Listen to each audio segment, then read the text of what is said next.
behalf of West Los Angeles Authors Club, sponsored by West Los Angeles Chamber of Commerce, I have the pleasure of welcoming you and introducing our distinguished guest of today. One of the West Los Angeles Chamber's mission is to appreciate, illustrate, and illuminate the intellectual, cultural, and literary parts of our society as a component of our social activities. In this program, on a monthly basis, the writers, thinkers, and literary activists of our community will be introduced and appreciated by our members. Today's program is co-sponsored by Westwood Village Rotary Club as well as Friends of Westwood Library. Our honored guest of today is Mr. Mark Rogo. As he mentioned himself, he's a frustrated author, deciding late in his life that his bucket list needed attention. His various careers through life have led him in different directions, none of which cooled his desire to write.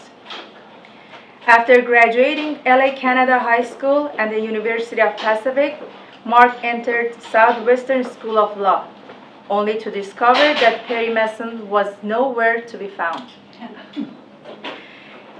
His next move was to join the family business as a used machinery dealer, which became his career for over 20 years. Eventually, he bought Martin Machinery Company and transformed it from a stocking dealer to a multi-faced company.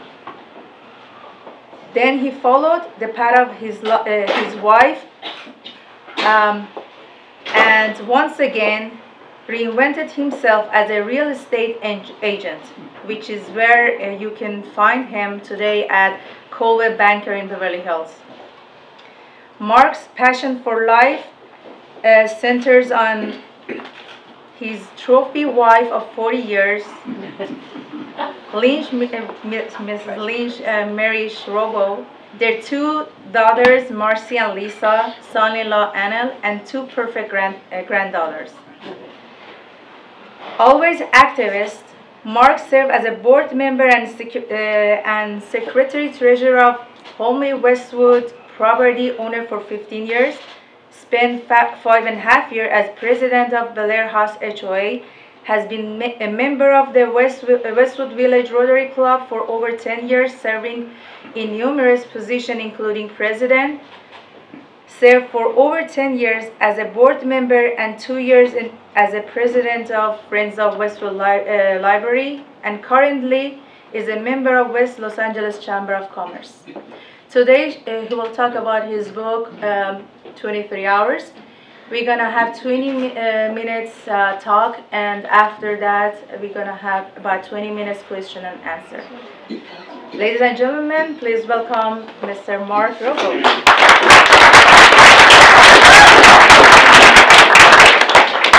Well, thank you, Ellen. Before we start on this, I want to recognize a few people in the audience. We have one of the homeowner presidents, Sandy Brown from HWPOA, and we've got Pat Anderson and my wife, and those are the top three people. Oh, sorry. Good to see you back, Pat.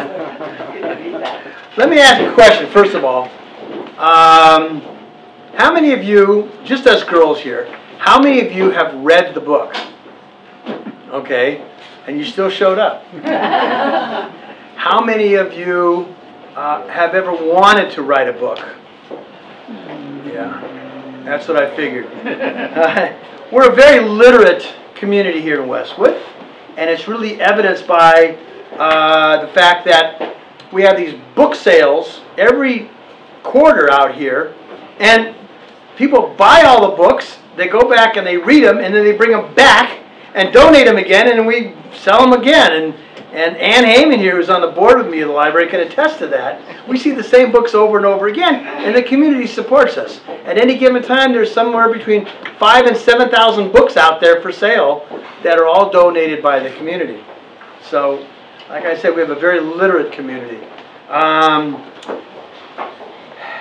We're going to open it for questions, but I want to answer some of the questions that have been asked of me numerous times before and just tell you a little bit about how this all came about. I am a frustrated writer, as Ellen said. I have written, I can't even tell you, countless submissions to My Turn on Newsweek. I wrote a column in an industrial newspaper for years. I was editor of my junior high newspaper and just different things that I would tackle. No particular reason, just because I love to write. And I started and stopped this process a dozen times over 30 years. But I do my best thinking in the shower. And it came to me in the shower one day, and I thought, you know, that's a great concept.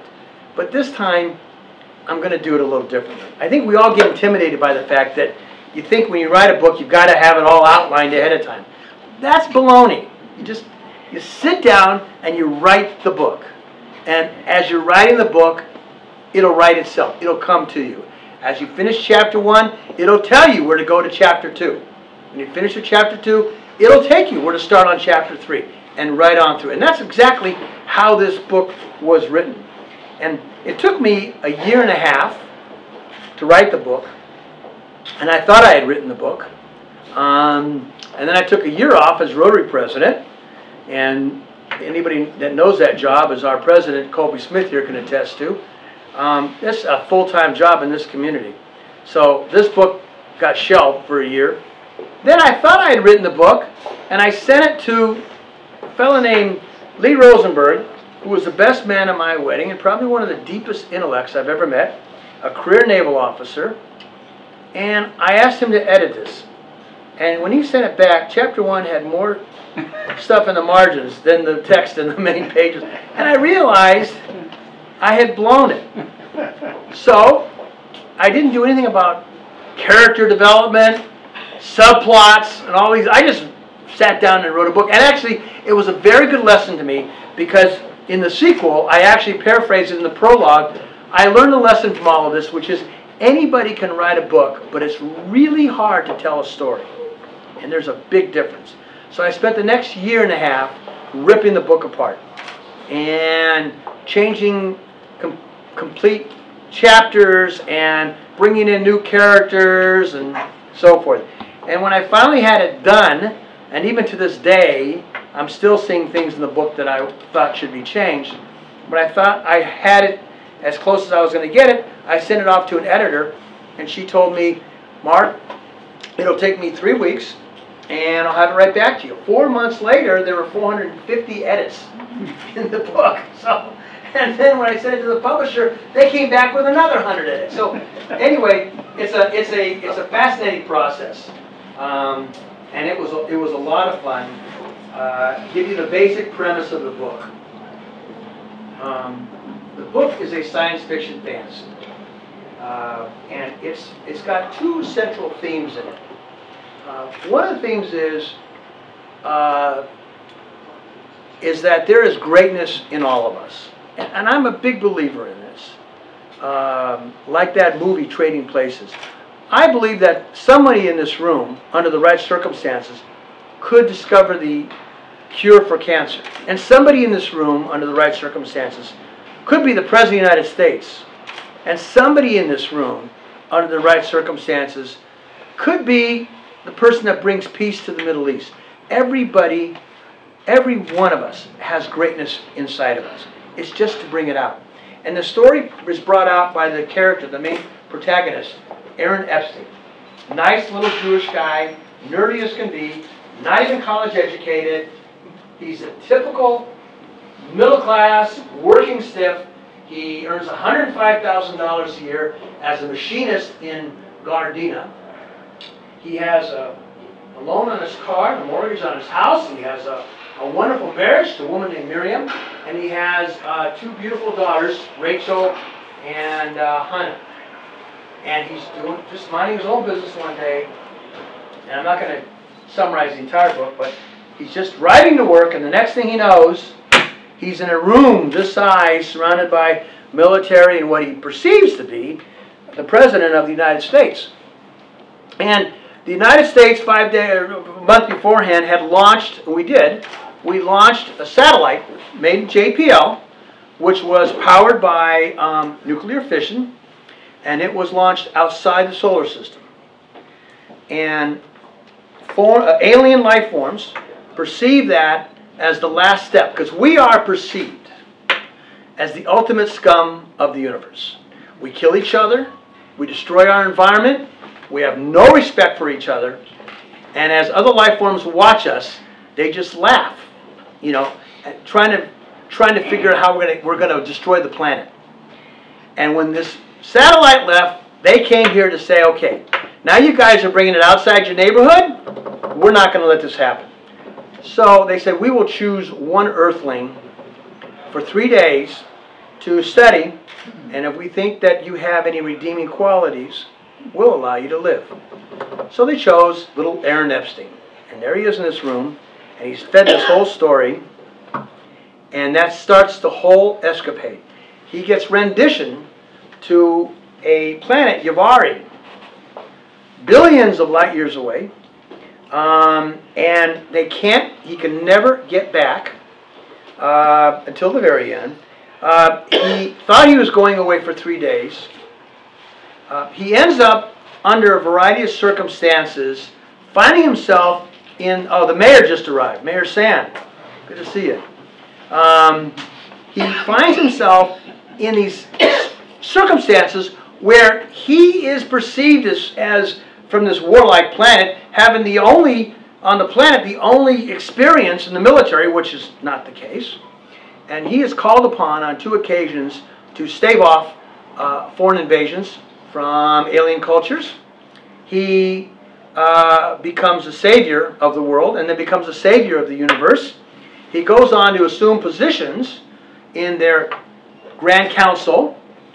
He then pulls together all 106 planets of their galaxies that have higher life forms into a federation, which everything increases his stature.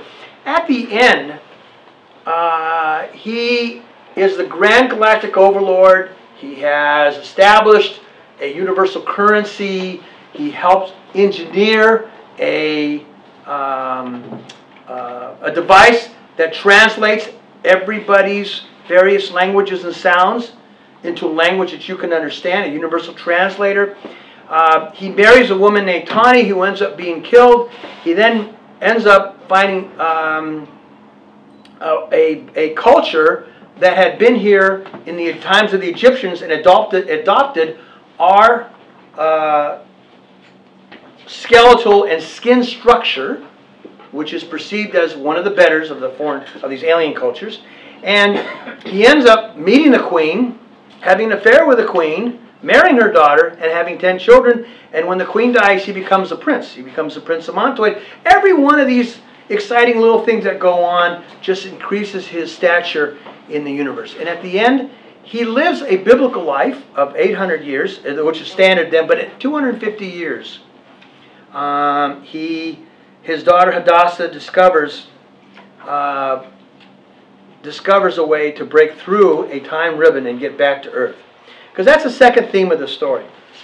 The second theme of the story is just the power, or more importantly, I guess the power would be the right word, of the emotion of love. Because as you follow his adventures and you follow his various trips and so forth, you also follow him as he falls asleep every night, crying himself to sleep because he misses his earth wife Miriam, and he misses terribly his 2 daughters. And he goes into a deep depression after 40 years because he figures by then Miriam is dead. And he goes into a second depression after 80 years because he figures his 2 daughters are no longer, and they have no idea whatever happened to him. So the book, I took those 2 themes as 2 separate themes that really broaden themselves. They appeal across the board. And in the book, when you read the book, you'll notice I went to a great length to describe these alien life forms that he comes across. Their makeup, their structure, how they move, how they talk, and their architecture, their buildings, their design. But I never mentioned what Aaron looks like. And the purpose of that is that he shouldn't take on one particular physical structure, that the greatness in all of us that Aaron emulates, it could be in anybody, even somebody built like me. I mean, it just happens. So I'm going to read you a couple of passages in the book, and I'll explain to you where I got them from. The first passage is after he finishes the first galactic battle, the Grand Council takes on a ceremony to thank him and bring on all of his lieutenants and generals and so forth. The Galactic Grand Overlord stood alone, flanked by allies and admirers. The Council saw fit to honor his leadership for this great victory in a grand ceremony. However, the Overlord felt otherwise. He knew their battles would not have achieved victory were it not for the legions of volunteers who gave their lives for the cause. But as he reflected on the past 12 Yaverian months, he knew it was true. Their imminent defeat of the evil kingdom of polio was at hand with the help of the higher life forms from the planet Rotary, leaving the path open to direct his remaining forces towards the downtown star system. Defeat of downtown and its infamous world of bureaucratic, mindless aliens, known as Garcettiville, would leave the galaxy at peace. Peace at last for the planet Westwood and her sister star systems. He looked around and found consolation in the ranks of his command. Up against the doors leading out to the balcony stood his forward team, leading the fight from the very beginning with their passion and courage from the planets of Little Homie and the Flatlands. Baroness Hunt and Lady Tignasian were undefeatable as warriors, led by the tireless General Sandy and Colonels Roosbay and Blank. It was truly an alliance unknown anywhere else in the galaxy, held together through a desire to save the galaxy from the downtown star systems and its dual poisons of a bureaucratic mentality and low IQs.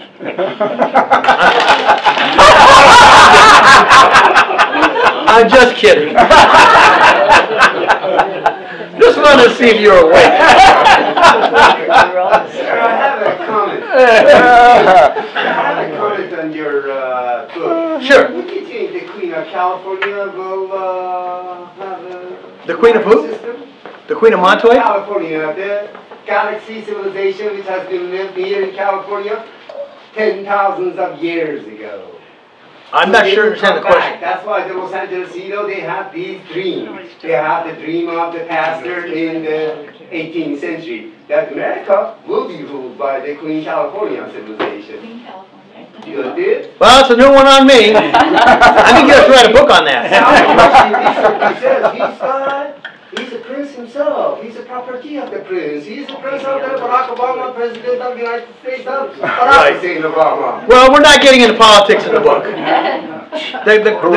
The two loves of Aaron's life, which really modeled, I have to say, after my wife, are really Miriam, who's a more gentle version, his earth wife, but also the Queen of Montoy, who is a stubborn, business-minded, take no holes, take no prisoners attitude, and protect my children no matter who I have to slay or kill.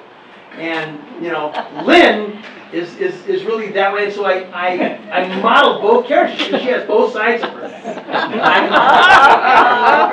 I modeled the child he was closest to, Hadassah, after my youngest daughter, Marcy. I modeled Aaron's medical attaché, who saved his life during an assassination attempt after my older daughter, who's a doctor up north. I threatened to my closest friend, who's a lawyer, I threatened to put his name in here and to blast the legal industry, but he threatened to smother me.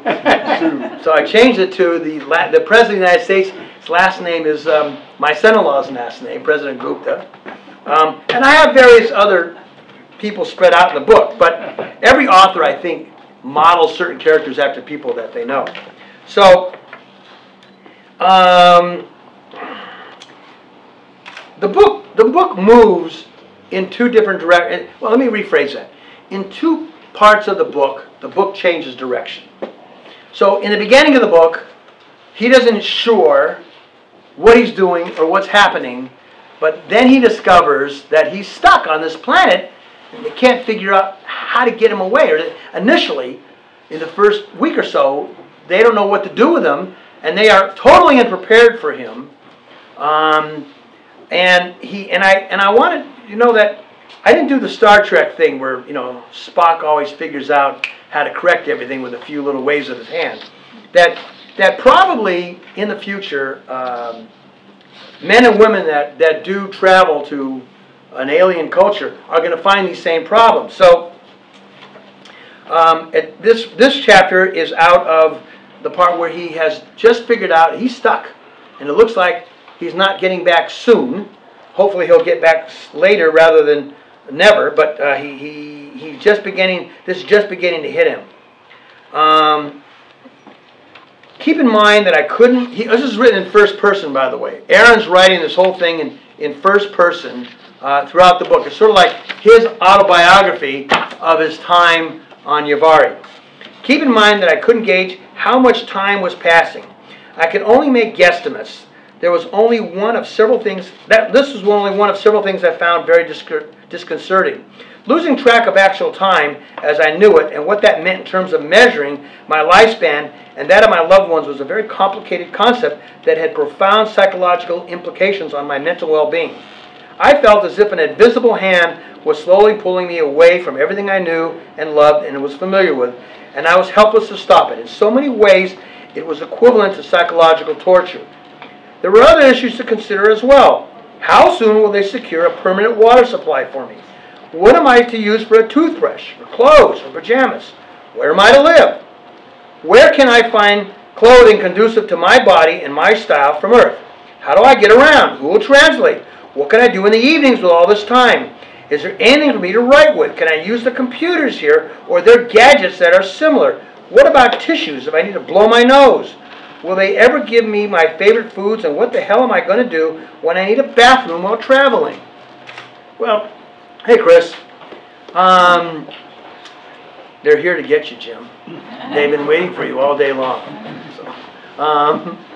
So that begins his troubles with living in a foreign planet, an alien planet that is not conducive to our atmosphere. So the next reading I'll give to you is where it takes another turn. Now, at this point in time, he's gone through the adventures, he's done everything, he's the Galactic Grand Overlord, but he still keeps his innermost secret about his Earth wife, and he wants to go home. He's had it. He just wants to go home. He wants to find Miriam where she's been buried, if there is anything to come home to, because there's always the question, we didn't blow ourselves up. And he wants to lay down next to Miriam, and he wants to take his last breath, and he wants to be with her for eternity. That's his fondest desire. So he's sitting there with his daughter Hadassah, who he's closest to. He's never said this to anybody. So Hadassah says, Dad, can I ask you something personal? And he says, sure, ask me anything you want, dear. Well, you never talk about your family on Earth. Ah, he thinks, my innermost thoughts. My daughter knows me better than anyone else, and it was almost as if she could read my mind. What would you like to know, Hadassah? Who were they, she asked. Do you miss them? Are they still alive? Are we still barred from Earth? Do you have any pictures? Anything. He says, honey, my life is here with your mother. My Earth wife, Miriam, has been dead for over 100 Earth years. I had 2 daughters with her, but I long ago had to accept the fact that they all went on with their lives after my departure. My wife has surely passed by now, and my children grew up and lived their own lives, likely never knowing what happened to me. I still harbor much bitterness, even to this day, that I was volunteered to come here on these false promises that I would return very quickly. Things did not happen that way. I'm still here in a world that is not my own, and this is not the way I ever would have envisioned spending the rest of my life. Still, I have to accept the fact that life doesn't always move along as we'd like it to. I'm just grateful that I met your mother, and I consider it an honor to serve. Recalling my first wife on my home planet only sums up some very dark thoughts, carries me to a very dark place, and stirs feelings of tremendous guilt. So I try to avoid thinking about it. In time, all would realize that those were his finest moments in the galaxy, because they lead to other things. Every once in a while, Hadassah and I found ourselves together at the end of a very busy day, relaxing on the terrace outside my office or the balcony of the great room floor of the palace. There we could shed our ranks, dispense with protocol, and simply talk as father and daughter. It was on those occasions, alone together, when we spoke most freely about our past loves and the pain of missing them. I opened my heart to my daughter and confessed the many nights I spent alone, just wondering about my earth wife and children, telling her how it broke my heart to know that they were no longer alive and that I would never see them again. She sensed my deep suffering and often extended her hand to comfort and console me. It was not something I felt I could ever share with anyone else, not even my wife, the Queen. We will discover all kinds of alien life forms in galaxies long ways away, but we need to get past a few hurdles, one of which is nothing travels faster than the speed of light at 180,000 miles a second. Well, that's a huge hindrance on space travel, and we have to get past that technology hurdle before we go any further. Besides which, how do you live that long? Other questions?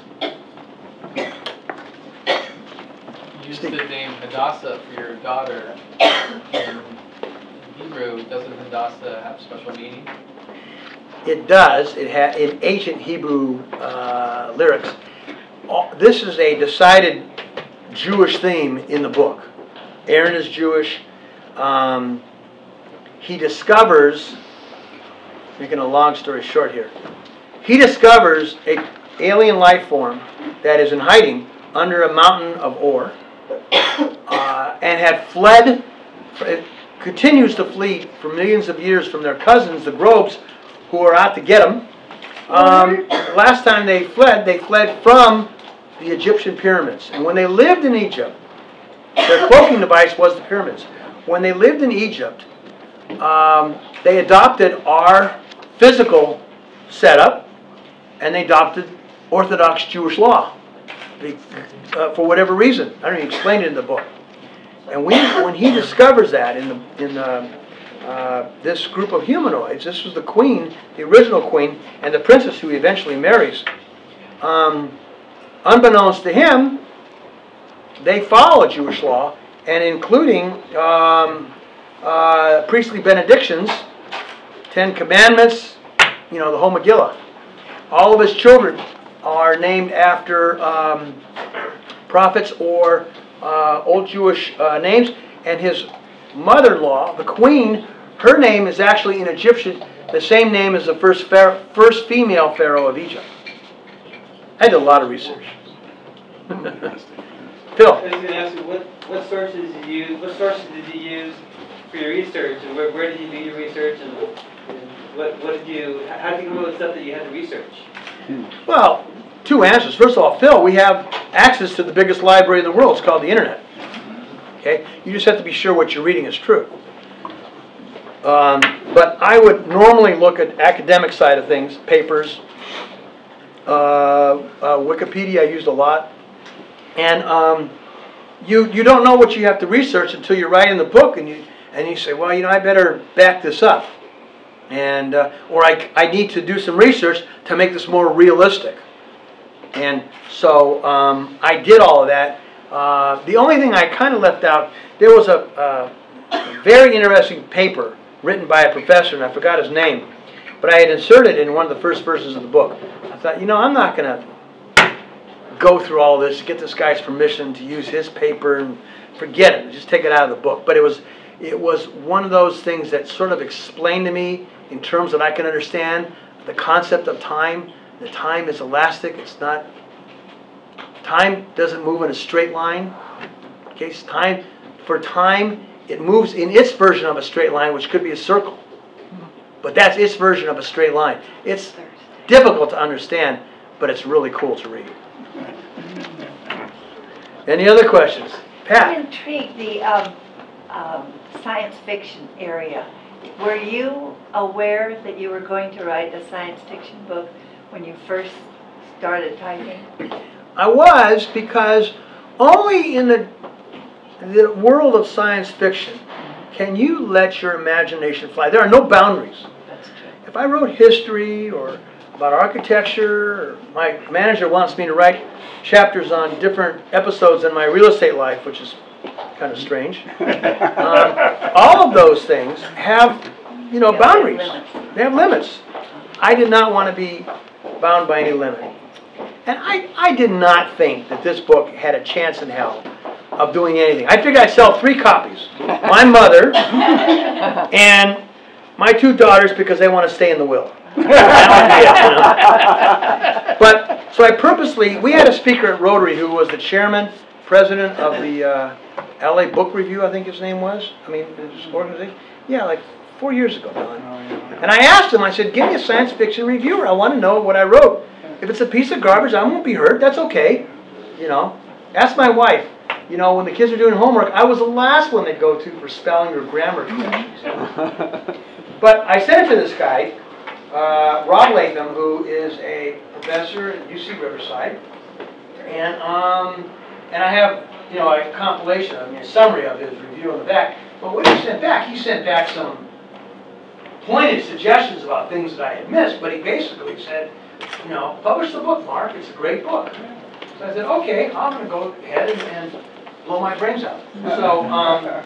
So I went ahead with that anyway, and I sent it off to 5 people, 4 of them who responded, and said that they would review the book. And the reviews are on the back side of, I think, the paperbound. I'm not sure.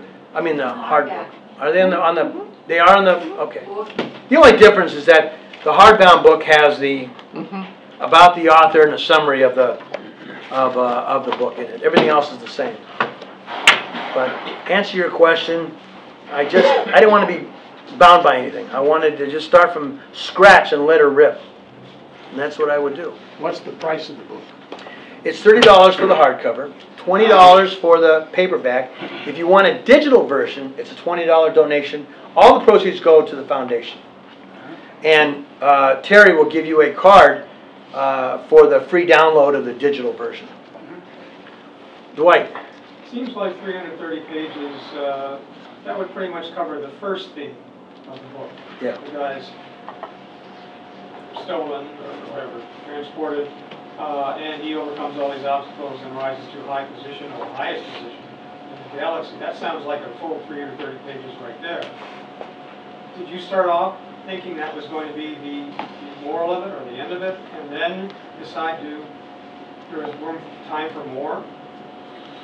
I had no clue when I started off, Dwight, where this was going. And it did not end up where I thought it might be going, because I really kind of wrote one chapter at a time. I would write it in my head, and write it in my head, and write it in my head, and then after maybe 7 or 8 nights, I would have it all done in my head. Then I'd sit down over 2 or 3 nights and put it down on the computer, and then move on to the next one.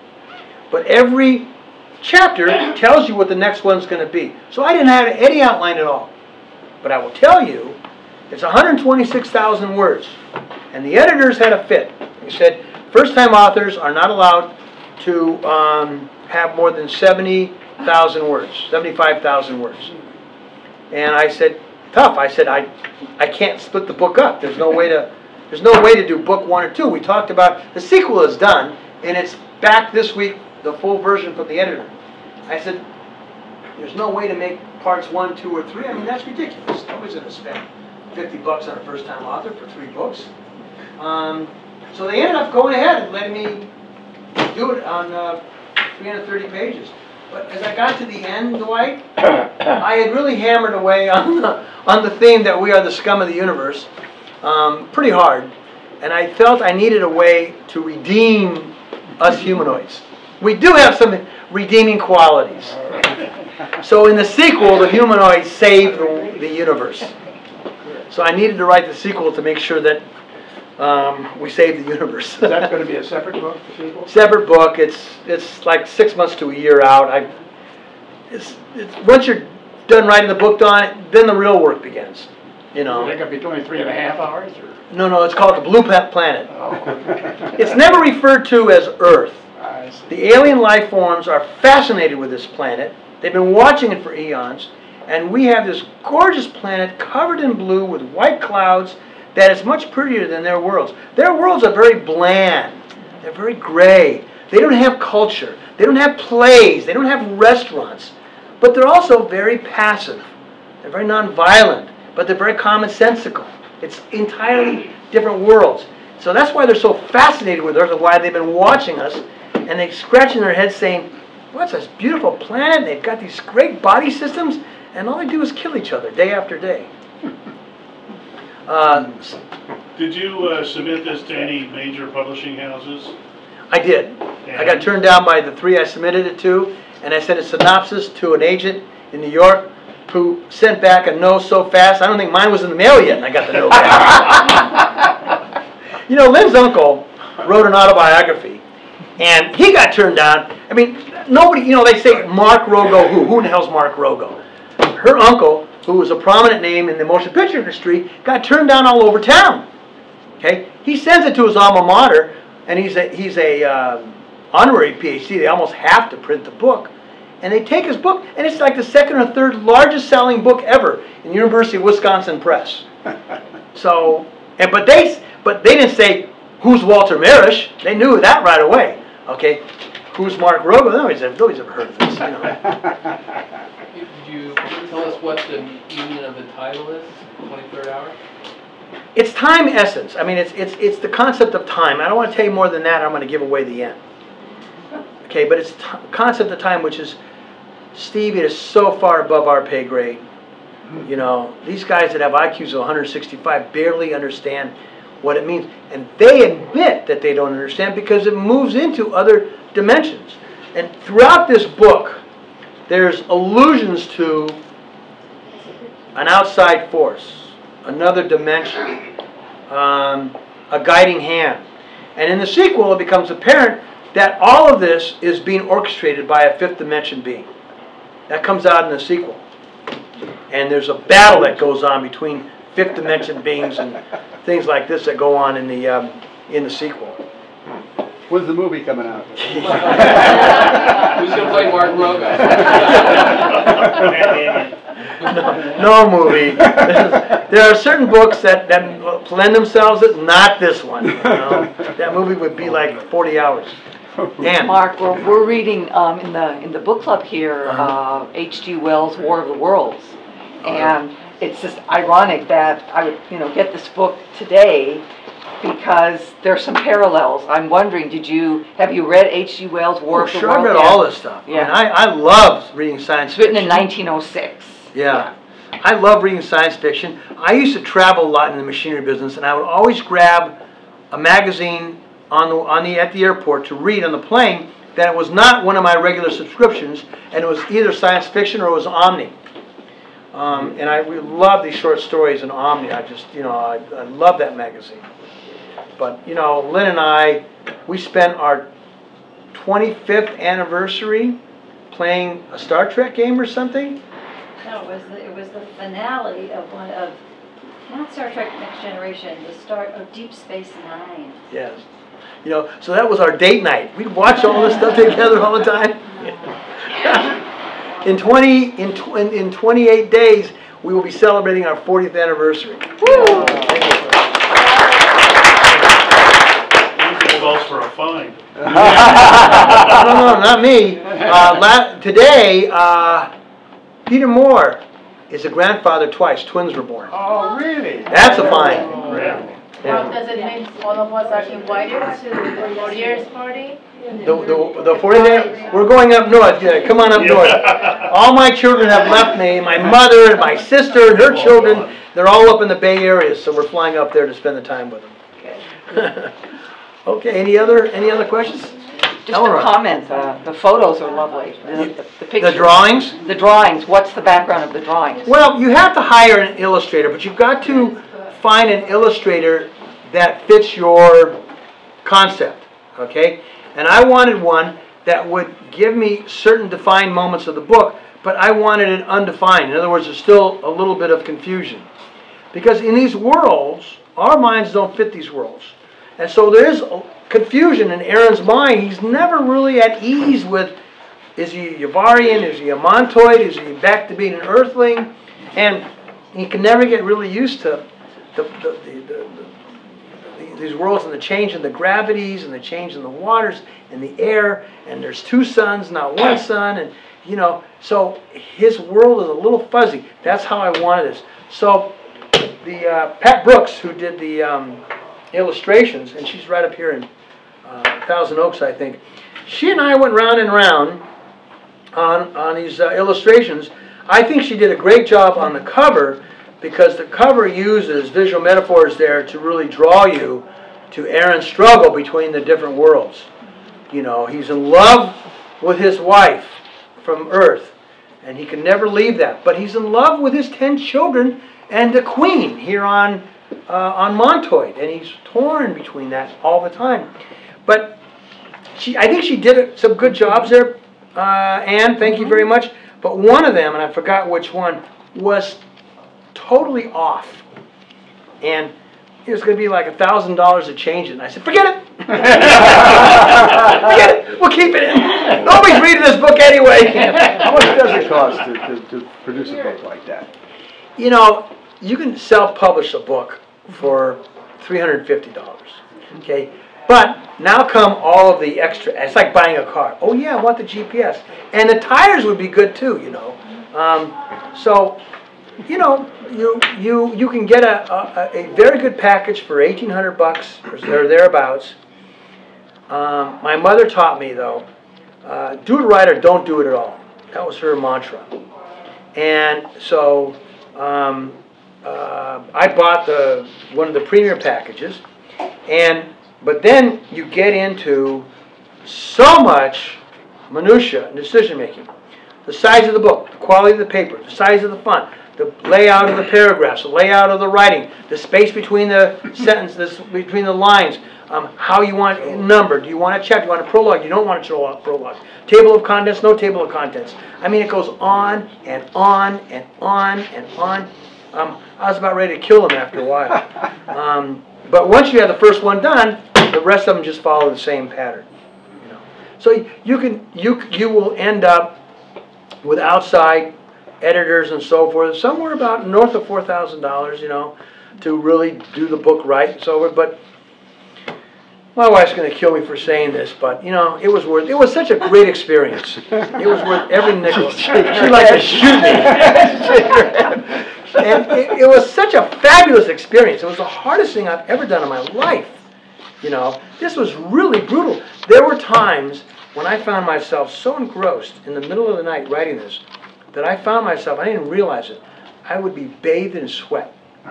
I was so engrossed in writing and getting it out of my head, and then remembering that this paragraph changed something in chapter 3, and I got to remember that that paragraph has to have a parallel meaning over in chapter 5, and I got to invent a new word for that.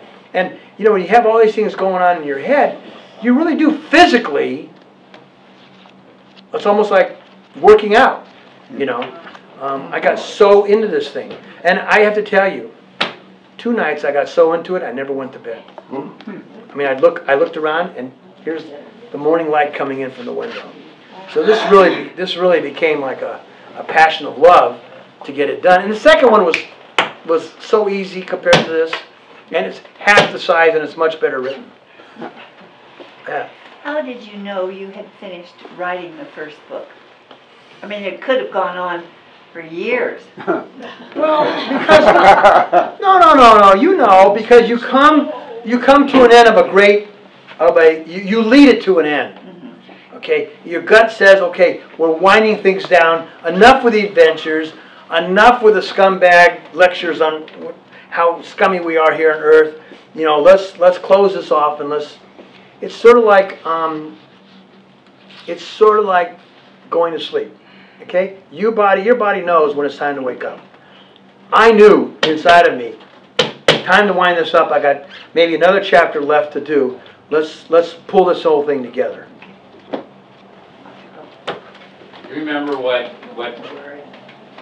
caused the first can't believe it. He showed up. Yeah. Did you force him or? No, he came quite voluntarily. Really? When I heard it was you, I couldn't pass it. Where do you think you were when the first idea of the plot came to you? Oh, you came in late. I was in the shower. Okay. No, so you actually were in the shower. Okay. I was literally in the shower, and it hit me. And when the concept hit me, it took me about 10 minutes, if I remember correctly, to formulate it correctly. But I said to myself, I said, you know what, Mark? Let's go whack at this thing again. Let's try and write a book this time. Don't outline it. Just sit down and write the damn book. But now that I've got a great concept, I'm going to work off of that. And by the way, Arnold, this book has no, what am I trying to say? It doesn't resemble the beginning thoughts of what I thought the book would be in any way, shape, or form. It's completely different. But the book writes itself. You know, if you get into a story, it'll write itself. You just got to you've got to type fast enough to keep up with it. You know? Do you think that you had other book ideas before this one, and somehow this one? I had a bunch of them, Arnold, but this one was the one that said, "This is it." I had a bunch of them, and I've fallen flat on my face on all of them because I made the same mistake beginning writers do, and that is I felt I needed to have the whole thing outlined from beginning to end, and without that you can't write a book. Well, that's not true. That's absolutely not true. So I just sat down, I wrote the damn book. I said, you know what? I'm going to write this book. And one of the inspirations was Lynn's uncle. I said, at age 89, if he can write his autobiography, I can write a book. You know, and sort of not true. He sells a lot more books than I do. Sandy? What was the therapeutic value in it? Oh, you know, it's like clearing your desk off. Or it's like cleaning out your closet at springtime. You know, you have a feel of freedom after that. And this book, in so many ways, well, that's another research. You know, we use a very small part of our mind. And our minds are incredibly more powerful than we begin to utilize. I got a PhD candidate in the back there that'll tell you that, in psychology. And for some reason, okay, as I was writing this book, it was driving me. It was just absolutely driving me. And I couldn't wait to get rid of whoever we were out in a dinner with or whatever, to dump them and go back to my office and continue where I left off. Or I couldn't wait, you know, to get my work done so that I could go to the computer and jump into the whole thing. I couldn't wait to figure out how his next adventure was going to come out. And I'd be talking to people and I'd come up, that's a damn good idea. I got to put that in the book. You know, so, but you, after a while, you know, you get tired of this. And it really was, it's like running a race. You know, you get exhausted at 26 kilometers. So, or is it 23? What's the marathon? 26 miles. 26 miles. 26 miles. 50 yards. Yeah. So at the end, I was really ready to close it off. But when I closed it off, within a week or two, I felt like I was having withdrawal. Separation anxiety? Yeah. I said, this was so much fun, I got to do this again. So bang, started the sequel. And when I told Lynn I was doing the sequel, she says, that's it, I hope you're done with us. Honey, I'm just starting a sequel. Oh my God, I thought she was going to shoot me. And, Gordon. Call it an out-of-this-world experience? In a metaphoric kind of a way, you know. But, you know, in a way that I cannot explain, Gordon, sometimes I found myself so transfixed that you could have a marching band go by and I would not even notice it. I was so focused on that part of the book or what I was writing or pulling it all together or some of the fascinating things that I was reading about in the research that I lost touch with the world around me. And I think that the word passion comes to play here, because I think the great artists, like we're all hearing about this guy Prince, who hasn't had a hit in 30 years. Yes, he did. He had a couple. put 2 albums on the list too. Well, 4 albums. Really? Yeah, they were good. I haven't heard his name since the movie in '84. You know, if you're not listening to him, you're not hearing Well, him. he was one of the epitomes of passion.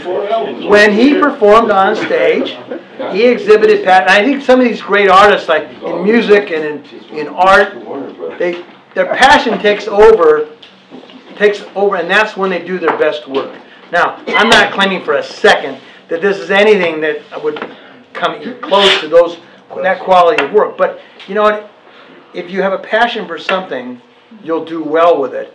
And for some reason, I finally wanted to write the damn book, and that passion came through, and I finished the book. And I finished the sequel, and I promised my wife that's it. Dwight? On a scale of 1 to 100, how satisfied were you in your quest? Literary-wise, about 4. Well, forget that. What drove you to write it? How close did you come to 100? About 90, I think, I would say. You know, I may have missed it because I think I lectured too much on what scum we are as humanoids, the stewards of this rock called Earth. So I disappointed myself as I reread it after it was published. So that part of it, I think I had to take the discount on. I think I was being a little bit too much of a lecturer and not a writer. You know, Ed. On your second one, did you spend as much as the first? No, the second one was done in 3 or 4 months. But as far as your money you involved, you even cut corners? They all cost the same. You know, it's always the same. No, the second one was easier to write because it was much more focused. And I really did have the outline in my head, sort of, kind of. And it's only 60% the size of the first one. And it just moved along quicker because I had learned so much from the first experience, you know. Eleanor. Well, I wonder how this nerd that became the champion of the universe and lord of the universe can adapt to coming back to Earth as a machinist. Read the sequel. The days of him being a machinist were long gone. It would be difficult. I can't even imagine. Well, that wasn't the story. The story was coming back for his Earth wife. And he had no idea. You know, it's 257 years later. He was hoping that he'd be able to just find her gravesite. But he had no idea. And he was prepared for everything. They were even prepared, as states in the book, with new spacesuits on because they thought it could be that we were one big radioactive mass from a nuclear blast, you know. And so they prepared for that. They were prepared for Earth to find remnants of the human race living in caves 1 million years ago, kind of a thing, because we had blasted ourselves with smithereens and a few humanoids were able to survive for one reason or another. But he also worked on the scanners in their technology so that he could identify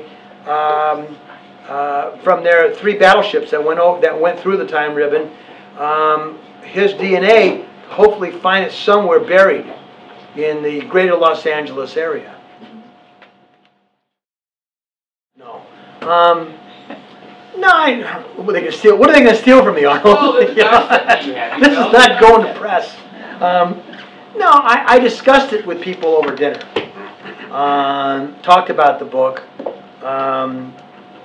Lynn has a friend whose house we sold on a foothill in Beverly Hills, and her husband is one of these B-movie guys with a $300,000 budget, and he jumped all over. He said, I'll buy it. No, you're not going to buy the book. You know, you're going to option the book, and you'll never make a movie out of it. I discussed it with a few people, but you know, people are interested in the concept and they're interested in the storyline, but that's about where it ends there, Arnold. You know, they're not interested enough to going into, the development of the book or the development of the characters.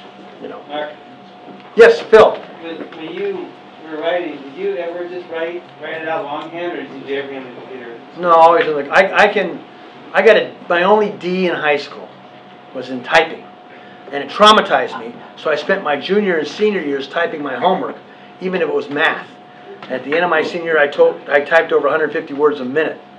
So I can type almost as fast as we can talk, but with errors. And that's what I would do. I would type it as it came into my mind, I mean, as I had envisioned it, and I had it stuck in my mind. And when I was all done, and it looked like a bunch of gobbledygook, then I would spend a bunch of nights ripping it apart, editing it, spell check, you know, grammar functions, you know, paragraph building, and all those kind of things. It took me sometimes a month to get past one chapter. Did you ever lose anything that you forgot to say? No, because I had, every once in a while I'd use a thumb drive and back it up. You know, and I also have a Yahoo account. Every once in a while I would email it over the Yahoo account. Okay, we're almost to the end here. Dwight? Yeah, when you started to describe a little bit of the plot, you talked about him being abducted and he was going to be evaluated. He was going to represent the human Earth race, and they would evaluate whether we would deserve to continue or not. Now, this is a fairly common science fiction story from 40 and 50 years past.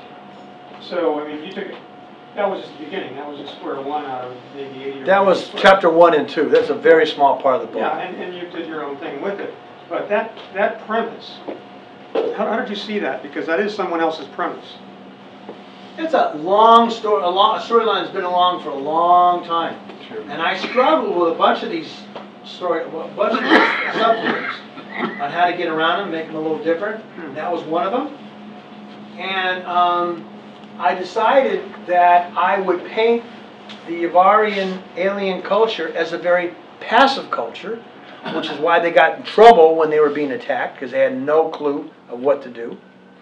And later on in the book, I brought out that they really had no intention of doing that. That was just the threat, because they did not want us to leave our solar system with our ways with anything like nuclear fission, which to them is a very ancient, old form of warfare, but it's still a deadly form of warfare. So I did figure out a twist to make it different. Was one last question over here, Ed? Yeah. I don't know if you are married to using your fingers, but dragon natural speaking? Yeah, I've tried those. You didn't like it? No, I didn't, you know, because if you work with it, you can get it 90 points. Yeah, you got to work with it a lot so it understands your inflection. They haven't really got... Get comfortable with it, but you can get over 90%. Yeah, I know, but you know, as you're writing it, Ed, there's nothing... As somebody asked me about longhand writing, that's too slow for me. Yeah. But as I'm typing it, I'm thinking it. As I'm thinking it, I'm making mental notes about how it affects other parts of the book, and that worked for me as a process, you know. Ellen? Thank you so much. Thank you also for free short trip to the other world. Thank you. Usually at this time of our program, the authors donate a couple of the copies to our amazing librarian. I would love to invite our amazing librarian. She will sign the parking ticket for you at the end of the program. Steve, can you pick up 2 books for the library? You don't want to sign, I just want to give them the books. As many of you know, the Westwood Neighborhood Council is leading a campaign to break Westwood away from the city of Los Angeles, and this is our new mayor, Sam. Tell Paul correct.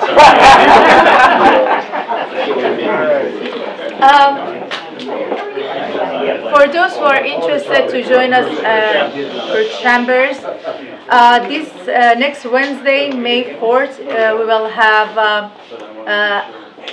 Mayor Garcetti as our speakers. So if anybody is interested to participate, we will welcome them. And also we have promotional for today. If anybody wants to join Chambers, please contact Mr. Farahanipour for more information. Of course. You want to mention dinner afterwards, Wisdom? Some of us are going to Rufe's restaurant across the street, if anybody wants to join us.